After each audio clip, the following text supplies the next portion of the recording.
ایک خاتون حضور کی خدمت میں حاضر ہوئی اور عرض کی یا رسول اللہ صلی اللہ علیہ وسلم مجھ سے بدکاری سرزد ہو گئی ہے اور میرے پیٹ میں بچہ ہے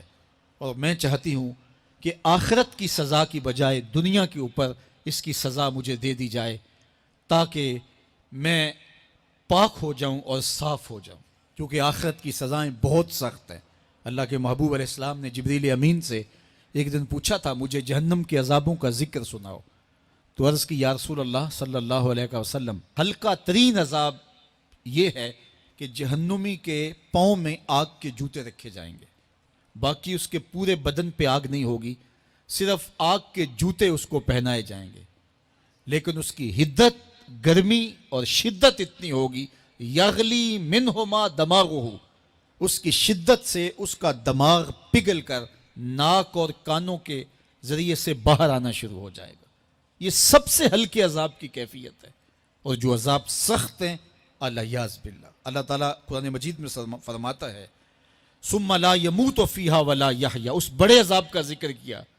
جو جہنمیوں کو دیا جائے گا، فرمایا اس عذاب کی کیفیت یہ ہوگی بندہ نہ جیے گا نہ مرے گا۔ جیے گا اس لیے نہیں کہ آگے اور پیچھے دائیں اور بائیں آگ ہی آگ ہوگی، تو اس آگ میں جینا کو جینا تو نہیں ہوگا، اور مرے گا اس لیے نہیں کہ موت کو موت آ چکی ہوگی۔ تو وہ کتنا سخت عذاب ہوگا الیاذ باللہ کہ ہلکے ترین عذاب کی کیفیت یہ ہے کہ پاؤں میں آگ کا جوتا اور دماغ پگھل کے ناک اور کانوں کے راستے سے باہر آ جائے۔ تو اس نے عرض کی یا رسول اللہ صلی اللہ علیہ وسلم میرے اوپر حد جاری کر دیجئے، اور اس نے کہا کہ میرے پیٹ میں جو ہے وہ بچہ ہے۔ اللہ کے محبوب علیہ السلام نے فرمایا جاؤ جب بچہ پیدا ہو تو پھر آنا۔ وہ چلی گئی،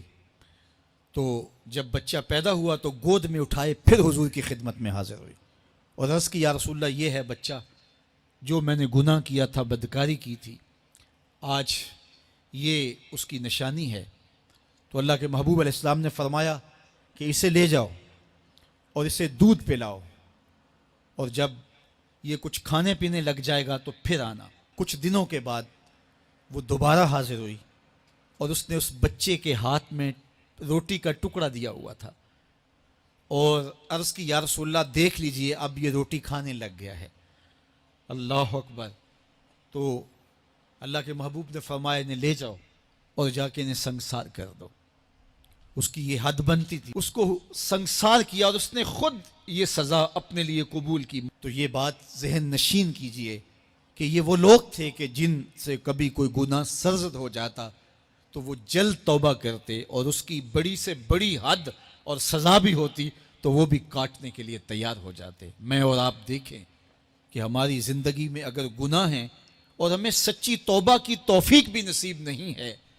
تو پھر ہم سوچ لیں کہ ہم کہاں کھڑے ہیں۔ دیکھیے اللہ دلوں کے بھید جانتا ہے۔ سچی توبہ یہ ہے کہ جو کیے پر ندامت ہو اور آئندہ نہ کرنے کا عزم مصمم ہو، پکا ارادہ ہو کہ یہ گناہ زندگی میں دوبارہ نہیں کروں گا۔ الگ بات ہے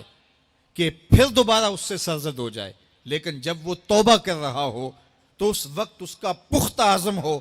اور اس کے دل کے کسی گوشے میں نہ ہو کہ چلو میں توبہ کر لیتا ہوں اور پھر ہو گیا تو پھر کر لوں گا۔ پکا عزم ہو کہ دوبارہ یہ گناہ نہیں کروں گا۔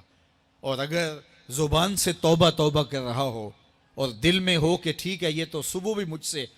عمل بد سرزد ہونا ہے، تو اللہ تعالیٰ سے یہ مذاق کرنے والی بات ہے، اور اللہ تعالیٰ سے جو مذاق کرتا ہے وہ کہاں کھڑا ہے وہ خود سوچ لے۔ وہ کیا کسی نے کہا تھا کہ توبہ کی پھر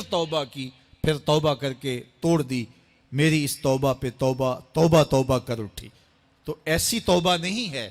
کہ جو رسماً کسی مجلس میں چلے گئے، کسی اجتماع میں چلے گئے تو سب لوگوں نے توبہ توبہ کی تو وہ بھی توبہ توبہ کرتا رہا، لیکن اس کا عزم مصمم پختہ ارادہ نہیں تھا گناہوں کو چھوڑنے کا، تو یہ توبہ نہیں، یہ مذاق ہے۔ اس لیے اللہ کے حضور سچ